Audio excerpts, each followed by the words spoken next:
എനിക്ക് പേഴ്സണലി ഒരു എക്സ്പ്ലെയിൻ ചെയ്യണം തോന്നുന്നല്ല, നമ്മൾ ഡിസ്കസ് ചെയ്യണം തോന്നുന്ന ഒരു ഏരിയ ഈ ഹൗസ് ബിൽഡിങ്ങിന്റെ ട്രേഡുകളെ കുറിച്ചാണ്. കാര്യം ഹൗസ് ബിൽഡിങ്ങിൽ 100-300 ഡിഫറെന്റ് ട്രേഡുകളുണ്ട്. ഇപ്പം ഒരു എന്താ പറയുന്നത്, നമുക്ക് ടെക്നോളജി സൈഡ് ഉണ്ട്, ലൈക്ക് വേറെ സ്കിൽസ് യൂസ് ചെയ്യുന്നുണ്ട്, ഹെൽത്ത് കെയർ ഉണ്ട്, എല്ലാ സെക്ടറിലും ഉണ്ട്. പക്ഷേ ഇപ്പം ഞാൻ പേഴ്സണലി കുട്ടികളോട് സംസാരിക്കാറുണ്ട്. എനിക്ക് ഏറ്റവും അധികം ഇഷ്ടമുള്ള ഒരു കാര്യം പേരൻസിനെയും കുട്ടികളെയും കൗൺസിൽ ചെയ്യാന്നുള്ളതാണ്. അപ്പം ഞാൻ ലാസ്റ്റ് ഒരു 2 days ബാക്ക് ആക്ച്വലി അത് മൂവാറ്റുപുഴ എന്നുള്ളത്, അത് ജെയിംസിന്റെ നാട്ടിൽ തന്നെയുള്ള ഒരു കുട്ടീനെ കൗൺസിൽ ചെയ്യുന്ന സമയത്ത് അവർ പറഞ്ഞത്, ഞാൻ ചോദിച്ചു, എനിക്ക് എപ്പോഴും ഒരു കൗതുകമാണ് ഒരാളുടെ ഞാൻ ചോദിക്കുന്നത്, ഓക്കെ മൂവാറ്റുപുഴയിൽ നിന്ന് വരുന്നത് നിങ്ങൾ എന്തിനാണ് എഡ്യൂഫ്ലെയർ ചൂസ് ചെയ്യുന്നത്?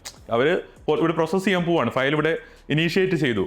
അപ്പോൾ എൻ്റെ ഒരു കൗതുകത്തിന് ഞാൻ ചോദിക്കുകയാണ്, നിങ്ങൾ എന്തുകൊണ്ടാണ് എഡ്യൂഫ്ലെയർ ചൂസ് ചെയ്തത്? അപ്പോൾ അവർ പറഞ്ഞ കാര്യം എന്താ വെച്ചാൽ, മറ്റ് പല കൺസൾട്ടൻസികളും നഴ്സിംഗ് തന്നെ ഒറ്റ പ്രോഗ്രാം മാത്രമേ ചെയ്യുന്നുള്ളൂ. എഡ്യൂഫ്ലെയറിലാണ്. അപ്പോൾ എഡ്യൂഫ്ലെയറിനെ കുറിച്ച് അവർ അറിഞ്ഞ നമ്മുടെ ഇൻസ്റ്റാഗ്രാം ഹാൻഡിൽ ലാൻഡിംഗ് പേജൊക്കെ കയറി നോക്കിയിട്ട് അവർ കണ്ടു IT-ക്കും മെക്കട്രോണിക്സിലും ലോജിസ്റ്റിക്സിനൊക്കെ കുട്ടികൾ ഇവിടുന്ന് പോയിട്ടുണ്ട്. അപ്പോൾ അവർക്ക് തോന്നി, ശരിയാണ്, കേരളത്തിൽ ഇവർ മാത്രമേ ഇത് ചെയ്യുന്നുള്ളൂ എന്നൊരു കോൺസെപ്റ്റാണ്. അതാണ് ആ കസ്റ്റമർ ആക്ച്വലി പറഞ്ഞത്. അപ്പോൾ എൻ്റെ ഒരു പെർസ്പെക്റ്റീവിൽ നമ്മൾ ഏതൊക്കെ ട്രേഡുകൾ ആക്ച്വലി ഒരു ഹൗസ് ബിൽഡിംഗ് ആസ്പിറൻ്റ് ആയിട്ടുള്ള കുട്ടികൾക്ക് കൊടുക്കാൻ പറ്റും, അല്ലെങ്കിൽ നഴ്സിംഗ് അല്ലാണ്ട് വേറെ എന്തൊക്കെ ചെയ്യാൻ പറ്റും. എഗെയിൻ അവർ ആദ്യം എനിക്ക് മെക്കട്രോണിക്സ് വേണം, IT വേണം എന്നൊരു പ്രെജുഡൈസ് മൈൻഡോടുകൂടി വരണോ, അതോ എങ്ങനെയാണ് അവർ തീരുമാനം എടുക്കേണ്ടത്? അവർക്ക് അറിയില്ല. സത്യം പറഞ്ഞാൽ അവർക്ക് IT വേണമെന്ന് ആഗ്രഹമുണ്ട്, പക്ഷേ എൻ്റെ ബാക്ക് സൈഡ് നടക്കുന്ന കഥകൾ അവർക്ക് അറിയില്ല. അപ്പോൾ സാർ ഒന്ന് എക്സ്പ്ലെയിൻ ചെയ്യണത് നന്നായിരിക്കും. ഞാൻ ആദ്യം ഒരു തമാശ പറഞ്ഞിട്ട് തുടങ്ങാമെന്ന് വിചാരിക്കുന്നു. എന്താന്ന് ചോദിച്ചാൽ, നമ്മുടെ ഒരു വെബിനാറിലെ ഒരു കുട്ടി ചോദിച്ചു, എനിക്ക് ജർമ്മനിയിൽ ഹൗസ് ബിൽഡിങ്ങിനെ എയറോനോട്ടിക്കൽ എഞ്ചിനീയറിംഗ് പഠിക്കാൻ പറ്റുമോ എന്ന് ഒരു ചോദ്യം ചോദിച്ചു. അപ്പം ഞാൻ അവനോട് ചോദിച്ചു, നിനക്ക് എത്ര ശതമാനം മാർക്കുണ്ട് +2-ന് ചോദിച്ചു. അതെനിക്ക് 52% മാർക്ക്. ഞാൻ പറഞ്ഞ 52% മാർക്ക് +2-നുള്ള ഒരാൾക്ക് നമ്മുടെ നാട്ടിലെ എന്താ പറയുക, ഒരു ഡിഗ്രിക്ക് പോലും അഡ്മിഷൻ കിട്ടത്തില്ല, അല്ലെങ്കിൽ അങ്ങനത്തെ ഒരു കോഴ്സിനും പോകാൻ വേണ്ടി പറ്റില്ല. അപ്പം നമ്മൾ കുറച്ച് റിയാലിറ്റിയും കൂടി ബോധ്യപ്പെടണം. അതായത് ഇത് നമ്മുടെ രാജ്യമല്ല, വേറെ രാജ്യമാണ്. ആ രാജ്യത്ത് പോയി നമ്മൾ ഫ്രീ ആയിട്ട് പഠിക്കുകയാണ്.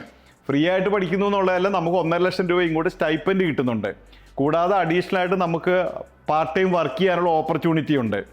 ജോബ് നമുക്ക് ഇതിനുള്ളിൽ സേർട്ടൺ ആണ് ഈ പ്രോഗ്രാം കഴിഞ്ഞാലുള്ളത്. PR സിറ്റിസൺഷിപ്പും എല്ലാം അതിൻ്റെ ഫോളോ അപ്പ് ചെയ്ത് വരുന്ന ഒരു പ്രോഗ്രാമാണ്. അപ്പോൾ ഈ പ്രോഗ്രാമിന് പോകാൻ നമ്മൾ ശ്രമിക്കുമ്പം യഥാർത്ഥത്തിൽ വേണ്ട എന്താണെന്ന് ചോദിച്ചാൽ, നമുക്ക് അവൈലബിൾ ആയിട്ടുള്ള പ്രോഗ്രാമുകളിൽ 1, 2, 3 എന്ന് പറയുന്ന ഓപ്ഷൻസ് എടുക്കുകയാണ് നമ്മൾ എല്ലാവരും തീരുമാനം എടുക്കാൻ നല്ലത്.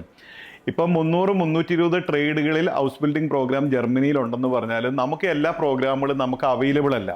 ഒന്ന്, കുറേ പ്രോഗ്രാം ജർമ്മൻകാർ ഡിമാൻഡിങ് ആയിട്ടുള്ള പ്രോഗ്രാം അവരുടെ രാജ്യത്തേക്ക് റിസർവ് ചെയ്ത് വെക്കും. രണ്ടാമത് കുറേ പ്രോഗ്രാമുകൾ എന്ത് ചെയ്യുമെന്ന് ചോദിച്ചാൽ, അവർക്ക് അവരുടെ യൂറോപ്യൻ യൂണിയനിലുള്ള രാജ്യങ്ങളിലുള്ള ആളുകൾക്ക് വേണ്ടിയിട്ട് അവർ റിസർവ് ചെയ്യും. അത് കഴിഞ്ഞിട്ട് ബാക്കിയുള്ള ആളുകൾക്ക് കിട്ടുന്ന മാതിരി. വേറെ കുറേ പ്രോഗ്രാമുകൾക്ക് നമ്പർ ഓഫ് സീറ്റ്സ് കുറവായിരിക്കും. ഇപ്പം ആകെ 25 സീറ്റുള്ള ഒരു പ്രോഗ്രാമിന് രാജ്യത്തെ ലോകത്ത് മുഴുവൻ എല്ലാ ആളുകൾ അപ്ലൈ ചെയ്തിട്ടുണ്ടെങ്കിൽ എത്ര പേർക്ക് കിട്ടും? അപ്പം നമുക്കിതിൽ ചെയ്യാൻ പറ്റുന്ന ഒരു കാര്യം എന്താണെന്ന് ചോദിച്ചാൽ, കൂടുതൽ സീറ്റുള്ള, നമുക്ക് ഇന്ത്യക്കാർക്ക് വളരെ എളുപ്പത്തിൽ പോകാൻ പറ്റുന്ന അങ്ങനത്തെ പ്രോഗ്രാമുകളാണ് നമ്മൾ നോക്കേണ്ടത്. അതിൽ തന്നെ നമുക്കിപ്പം പറയുകയാണെങ്കിൽ നമുക്ക് നേഴ്സിംഗ് തീർച്ചയായിട്ടും വൺ ഓഫ് ദ ബെസ്റ്റ് പ്രോഗ്രാമാണ്. നമുക്ക് ഹോട്ടൽ മാനേജ്മെൻ്റ് ഉണ്ട്. ഹോട്ടൽ മാനേജ്മെൻറ്റുകളിൽ തന്നെ ഡിഫറെൻറ്റ് പ്രോഗ്രാമുകളുണ്ട്. ഷെഫ്, ഫുഡ് പ്രോസസ്സിംഗ് ഉണ്ട്, ഷെഫിൻ്റെ പ്രോഗ്രാമുണ്ട്, ഫ്രണ്ട് ഓഫീസിലുണ്ട്. അങ്ങനെ പല സെക്ടറിലും ഹോട്ടൽ മാനേജ്മെൻറ്റ് പ്രോഗ്രാമിൽ ചെയ്യാൻ വേണ്ടി പറ്റും. ലോജിസ്റ്റിക്സ് പ്രോഗ്രാമുണ്ട്, IT ഉണ്ട്, മെക്കട്രോണിക്സ് ഉണ്ട്, റീറ്റെയിൽ സെയിൽസ് ഉണ്ട്. അങ്ങനെ നമുക്ക് ചെയ്യാൻ പറ്റുന്ന ഒരുപാട് പ്രോഗ്രാമുകളുണ്ട്. പക്ഷേ യഥാർത്ഥത്തിൽ കുട്ടികൾ ചെയ്യേണ്ടത്, ഞാൻ ഇതൊരു എക്സ്പീരിയൻസിൽ നിന്നാണ് പറയുന്നത്, കുട്ടികൾ ചെയ്യേണ്ടത് എന്താണെന്ന് ചോദിച്ചാൽ, അവർ ഇതിന് ചേരാൻ വരുമ്പോഴേക്കും ഇതൊന്നും തീരുമാനിക്കേണ്ട ആവശ്യമില്ല. ലാംഗ്വേജ് പഠിക്കാൻ വരും. ലാംഗ്വേജ് പഠിക്കാൻ വരുന്ന സമയത്ത്, കാരണം കുട്ടികൾ പ്രീ ഡിറ്റർമിൻഡ് ആയിട്ട് ആലോചിക്കുകയാണ്, എനിക്ക് ഇന്ന പ്രോഗ്രാമിന് പോകാൻ പറ്റുമോ, അതിന് ഞാൻ ലാംഗ്വേജ് പഠിക്കുക. അങ്ങനെയല്ല ചെയ്യേണ്ടത്. അതായത് അവർ ജർമ്മൻ ലാംഗ്വേജ് പഠിക്കാൻ വേണ്ടി വരിക. ജർമ്മൻ ലാംഗ്വേജ് പഠിച്ച് ഒരു B2-ലേക്കൊക്കെ പഠിക്കാൻ വരുമ്പോഴേക്കും അവർക്ക് ഇതിനെപ്പറ്റിയൊക്കെ വളരെ ഡെപ്തിലുള്ള നോളജ് കിട്ടും. അതായത് ഏതൊക്കെ പ്രോഗ്രാമുള്ള, ഒരുപാട് കുട്ടികൾ അവർക്ക് മുമ്പേ പോയവരുണ്ടാവും, അവരോട് അവർക്ക് ഡിസ്കസ് ചെയ്യാൻ പറ്റും, കൺസൾട്ട് ചെയ്യാൻ പറ്റും. അപ്പം അവർക്ക് തന്നെ കുറേ കാര്യങ്ങൾ വായിച്ചിട്ട് മനസ്സിലാക്കാൻ പറ്റും. അപ്പോൾ ആ ഒരു ലെവൽ എത്തുന്ന സമയത്ത് അവരുടെ ഓപ്ഷൻസ് അപ്പം തീരുമാനിച്ചാൽ മതി. ആ ഓപ്ഷൻ തന്നെ അവർക്ക് first choice, second choice, third choice എന്നുള്ള നിലയ്ക്ക് അവർക്ക് ഇൻ്റർവ്യൂവിന് പോയിട്ട് ഏതിനാണോ കിട്ടുന്നത് അതിന് പോകാൻ വേണ്ടി നോക്കുക. ഇതൊരു പാത്വേ ആയിട്ട് കരുതണം. ജർമ്മനി പോകാനും ഇങ്ങനെ ഒരു ഈസി ആയിട്ടുള്ളൊരു ലൈഫ് കിട്ടാൻ വേണ്ടിയിട്ട്. അതിന് പകരം ഈ ജർമ്മൻ ലാംഗ്വേജ് പഠിക്കുന്നതിന് മുമ്പേ ഉള്ള വെബിനാറിൽ കയറുമ്പോൾ തന്നെ ഇവർ ഏതൊക്കെ പ്രോഗ്രാമാണെന്ന് ചോദിക്കുക, എന്തിന് പോകാൻ പറ്റും, അവരുടെ ആഗ്രഹമുള്ള പ്രോഗ്രാമുകളുണ്ടോ എന്ന് ചോദിക്കുക. ഇല്ലെങ്കിൽ എനിക്ക് വേണ്ടാന്ന് വെക്കുക. റിയാലിറ്റി മനസ്സിലാക്കി പെരുമാറുകയാണ് ഏറ്റവും നല്ലത്. നമ്മൾ ആദ്യം ലാംഗ്വേജ് പഠിക്കുക, ലാംഗ്വേജ് പഠിച്ച് പാസ്സായാലേ നമുക്ക് പോകാൻ പറ്റുള്ളൂ.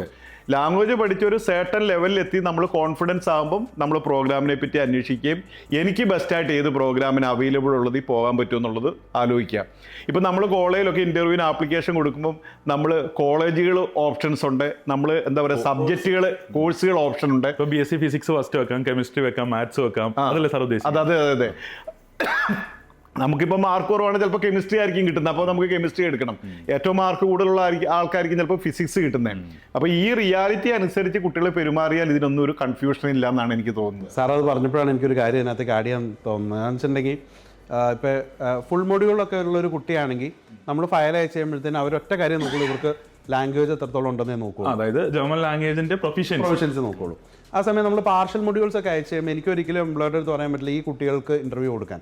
അവർ ഒത്തിരി പാരാമീറ്റേഴ്സ് ചെക്ക് ചെയ്യുന്നുണ്ട്. ഒന്നാമത് ഇവർക്ക് ഇപ്പോൾ 3 മൊഡ്യൂളാണ് പാസ്സാകണമെങ്കിൽ ഏതാണ് പാസ്സാവാത്ത മൊഡ്യൂൾ അത് അവർ നോക്കും. ഇനി ഈ 3 മൊഡ്യൂൾ പാസ്സായാൽ ഇവർക്ക് ആവറേജ് 70% മാർക്കുണ്ടോ അല്ലെങ്കിൽ 75% മാർക്കുണ്ടോ, ഒരു കട്ട് ഓഫ് അവർ നോക്കും.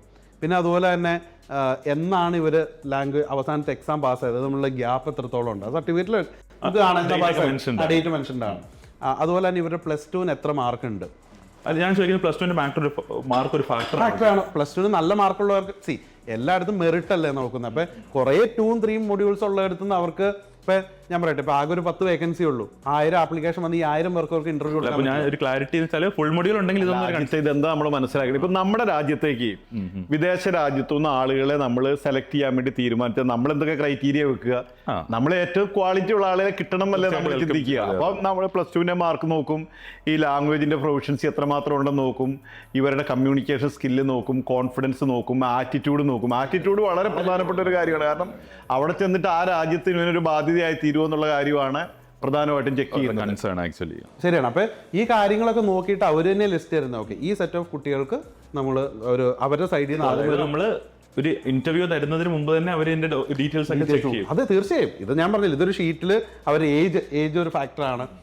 +2 ശേഷം അവർ മറ്റെന്തെങ്കിലും പഠിച്ചതാണോ, അത് പഠിച്ചപ്പോൾ ഒരു ഉദാഹരണം പറയുവാണ്. ഇപ്പോൾ +2 ശേഷം BCA പഠിച്ച ഒരു കുട്ടി നഴ്സിംഗ് പാർഷ്യൽ മൊഡ്യൂളിന് ഉണ്ട്. അവർ ചോദ്യം ഈ കുട്ടി നഴ്സിംഗിലേക്ക് ഒരാളുടെ മോട്ടിവേഷൻ എന്താണ്? ലോജിക്കൽ അല്ലല്ലോ, ലൈക്ക് നമ്മൾ ലോജിക്കലി ആലോചിച്ചാൽ മതിയല്ലോ. അത് ജെയിംസ് മറ്റേ അസിസ്റ്റന്റ് നേഴ്സിന്റെ ഒരു സ്റ്റോറി ഉണ്ടല്ലോ, അതൊന്ന് പറഞ്ഞു എന്റെ കൂട്ടത്തിൽ. അപ്പോൾ അത് കുറച്ചുകൂടി ശരിയാവുന്നത്. അസിസ്റ്റന്റ് നേഴ്സിൽ ഇത് ഈ പറഞ്ഞ പോലെ തന്നെ കുറച്ച് കുട്ടികളുടെ ഫയൽ നമുക്ക് വന്നു ഇത് ചോദിച്ചപ്പോഴത്തേനും. അപ്പോൾ ഇതിനകത്തൊക്കെ ഞാൻ കുറച്ച് പ്രായമുള്ളത് ഞാൻ ഉദ്ദേശിച്ച അസിസ്റ്റന്റ് നേഴ്സ് എന്ന് പറഞ്ഞ പ്രോഗ്രാം 1 ഇയർ പ്രോഗ്രാമാണ് ശരിക്കും. അപ്പോൾ അത് കഴിഞ്ഞ് നേരെ ജോബിലേക്ക് കിടക്കും. അപ്പോൾ ഞാൻ ഉദ്ദേശിച്ച കുറച്ച് മെച്ചുവേർഡ് ആയിട്ടുള്ള ആൾക്കാർ, എനിക്ക് ആദ്യമായിട്ടാണ് അങ്ങനെ ഒരു പ്രൊഫൈൽ വരുന്നത്. അതുപോലെ നമ്മൾ ഹോസ്പിറ്റലിൽ മാത്രം ചെയ്തു, പക്ഷേ ഇതും നല്ലൊരു പ്രോഗ്രാമാണെന്ന് അറിഞ്ഞതിൻ്റെ ബേസിസിലാണ് ഞാനത് ഫയൽ കുറച്ച് മെച്ചുവേർഡ്. ഞാൻ അജിത്തിന് അറിയാം, നമ്മൾ ആ കുട്ടികളുടെ ഫയൽ എടുത്തോളാൻ പറഞ്ഞു. ഒരു 25-24 വയസ്സുള്ള കുട്ടികളുടെയൊക്കെ ഫയൽ എടുത്തു. അവർ ഈ പറഞ്ഞ പോലെ BCAയും അത് BTech ഒക്കെ പഠിച്ച കുട്ടികളുടെ ഫയൽ വന്നിട്ട് ഫയൽ എടുത്ത് നോക്കിയപ്പോൾ തന്നെ പറഞ്ഞു എനിക്കിതൊന്നും അവർ റിക്രൂട്ടർ ഞങ്ങൾ ഈ പഠിച്ച് വേറെ എല്ലാം പഠിച്ചിട്ട് അല്ലെങ്കിൽ മറ്റു ട്രേഡ് പഠിച്ചിട്ട് ജർമ്മനിലേക്ക് എങ്ങനെയെങ്കിലും എത്തിച്ചേരാൻ നോക്കി നടക്കുന്നവർക്ക് വേണ്ടിയല്ല അസിസ്റ്റന്റ് നേഴ്സ് പരിപാടി വെക്കുന്നത്. അതൊക്കെ കഴിഞ്ഞ് നമ്മൾ നല്ല കുറച്ച് കുട്ടികളുടെ ഇത് കൊടുത്തു ഈ നഴ്സിംഗ് അസിസ്റ്റൻസിന്. എന്നിട്ട് അടുത്ത സെറ്റ് കൊടുത്തു. അപ്പോൾ ഒരു കുട്ടി ഇൻ്റർവ്യൂവിനൊക്കെ കയറി എല്ലാം അറ്റൻഡ് ചെയ്ത് എല്ലാം സംസാരിച്ച് അവസാനം ഈ പറഞ്ഞ പോലെ തന്നെ റിക്രൂട്ടർ അവസാനം ചോദിക്കുന്ന ഒരു ചോദ്യമാണ്, നിങ്ങൾക്ക് ഇനി എന്തെങ്കിലും എന്നോട് ചോദിക്കേണ്ട ഒരു ക്വസ്റ്റ്യൻ നഴ്സിംഗ് അസിസ്റ്റന്റിനോട് ചോദിച്ച ചോദ്യം ഇതായിരുന്നു, ഇത് നിങ്ങൾ നിങ്ങളുടെ എല്ലാം ഓക്കെ, ഈ നഴ്സിംഗ് അസിസ്റ്റന്റ് പഠിച്ചു കഴിഞ്ഞ് നിങ്ങൾ എന്തായിരിക്കും പിന്നെ ചെയ്യുക? ആ കുട്ടി എടുത്ത വഴി പറഞ്ഞ് നഴ്സിംഗ് അസിസ്റ്റന്റ് പഠിച്ച് പാസ്സായി കഴിയുമ്പോൾ ഞാൻ ഹോസ്പിറ്റലിൽ പോകും. ആക്ച്വൽ പ്ലാൻ അതാണ്, അതായത് എംപ്ലോയറെ ഫുള്ളാക്കി. ശരിക്കും നഴ്സിംഗ് അസിസ്റ്റന്റ് പറഞ്ഞിട്ടുണ്ടെങ്കിൽ ബേസിക്കലി ജർമ്മനിയിലേക്ക് എന്തുകൊണ്ടാണ് ഇത്ര ഓപ്പർച്യൂണിറ്റി എന്ന് വെച്ച് കഴിഞ്ഞാൽ അവിടെ അത്രയും ജോബ് ഓപ്പണിങ്സ് ഉണ്ട്, ആൾക്കാരെ എത്രയും നേരത്തെ ഫില്ല് ചെയ്യാം. അപ്പോൾ അതിന് വേണ്ടിയിട്ടാണ് അവർ നഴ്സിംഗ് അസിസ്റ്റന്റ് എന്ന് പറഞ്ഞൊരു പ്രോഗ്രാം നമുക്ക് ഓപ്പൺ ആക്കി തന്നത്. അപ്പോൾ ആ കുട്ടിയുടെ അവരുടെ ലക്ഷ്യം എന്ന് വെച്ചാൽ ഈ കുട്ടി 1 വർഷം കൊണ്ട് ഇത് പാസ്സായി കഴിയുമ്പോഴത്തേന് ഈ കുട്ടി ജോലിയിലേക്ക് കടന്ന് ഈ കുട്ടി 2500-2500 യൂറോ ശമ്പളം മേടിച്ച് ജോലി സ്റ്റാർട്ട് ചെയ്യുക എന്നുള്ളതാണ് അവരുടെ. ഈ കുട്ടി പറഞ്ഞു ഞാനത് കഴിഞ്ഞ് നേരെ ഹോസ്പിറ്റൽ പഠിക്കാൻ പോകും. എംപ്ലോയർ എന്നെ കുറെ ചീത്ത പറഞ്ഞു, ജെയിംസ് ഇതുള്ള ആൾക്കാരെയാണ് ഈ പരിപാടിക്ക് പറഞ്ഞതെന്ന് ചോദിച്ചത്. ഞാൻ ആ കുട്ടിയോട് ചോദിച്ചു ഇനി അങ്ങനെ ഉദ്ദേശം ഉണ്ടെങ്കിൽ അത് പറയാൻ പാടില്ല. അവിടെ ചെന്നിട്ട് അത് പഠിച്ചിട്ട് വേണമെങ്കിൽ ഹൗസ് ബിൽഡിംഗ് പഠിക്കാൻ പോകട്ടെ. പക്ഷേ എംപ്ലോയറെ മുഖത്ത് നോക്കി നിങ്ങളുടെ കോഴ്സ് പഠിച്ചിട്ട് നിങ്ങളുടെ ജോലിക്കൊന്നും ഞാൻ പോകാൻ ഉദ്ദേശിക്കുന്നില്ല എന്ന് പറഞ്ഞാൽ ഒരാണ് അത്രയും കഷ്ടപ്പെട്ട് സ്റ്റൈഫൻഡും കൊടുത്ത് അവരുടെ ഇന്റർവ്യൂ എടുത്ത് എല്ലാം കഴിഞ്ഞിട്ട് പറയാണ് ഞാൻ വേറെ ഹൗസ് ബിൽഡിങ്ങിന് പോകുന്നത്. അതായത് സാറേ കൺട്രി ഒരു ക്രൈസിസിൽ, അതായത് യങ് ആയിട്ടുള്ള വർക്ക് ചെയ്യാനുള്ള ആളുകളില്ല, അവർ ഡെസ്പറേറ്റ് ആയിട്ട് വളരെ സീരിയസ് ആയിട്ട് ആളുകളെ എടുത്തുകൊണ്ടിരിക്കുന്ന സമയത്ത് the end of the day നമ്മളെല്ലാവരും ജർമ്മനിയിൽ എത്തിപ്പെടാനുള്ള ഒരു ഓപ്ഷൻ ആയിട്ടാണല്ലോ ഇതിനെ കാണുന്നത്, പാത്വേ ആയിട്ടാണല്ലോ ഇതിനെ കാണുന്നത്. പക്ഷെ അത് എങ്ങനെ പ്രസന്റ് ചെയ്യണം എന്നുള്ളത് ഇമ്പോർട്ടന്റ് ആണ്. നമ്മൾ ആ ബ്ലണ്ടർ ഒക്കെ പറഞ്ഞു കഴിഞ്ഞിട്ടുണ്ടെങ്കിൽ ഞാൻ അവസാനം എംപ്ലോയർ സെലക്ട് ചെയ്യില്ല. ആ കുട്ടിയോട് വ്യക്തമായിട്ട് പറഞ്ഞു, നീ ഇങ്ങനെ ചോദിക്കും, ഇങ്ങനെ ഒരു ചോദ്യം വന്നു കഴിഞ്ഞാൽ ജോലിയിലേക്കാണ് അവർ ഉദ്ദേശിക്കുന്നത്, അതിനുവേണ്ടിയാണ് ഇങ്ങനെ ഒരു പ്രോഗ്രാം.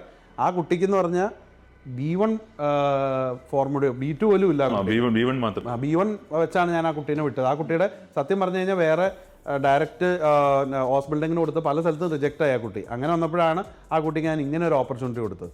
അത് നശിപ്പിച്ചു. ഞാൻ കുട്ടിയോട് ചോദിച്ചു, അതെന്ത് വർത്താനാ പറഞ്ഞതെന്ന് ചോദിച്ചു. സാർ എനിക്ക് ആ സമയത്ത് എന്താ പറഞ്ഞതെന്നൊരു ഓർമ്മയില്ല, ഞാൻ എന്തൊക്കെയോ പറഞ്ഞു കഴിഞ്ഞു. EduFlair, education driven by passion.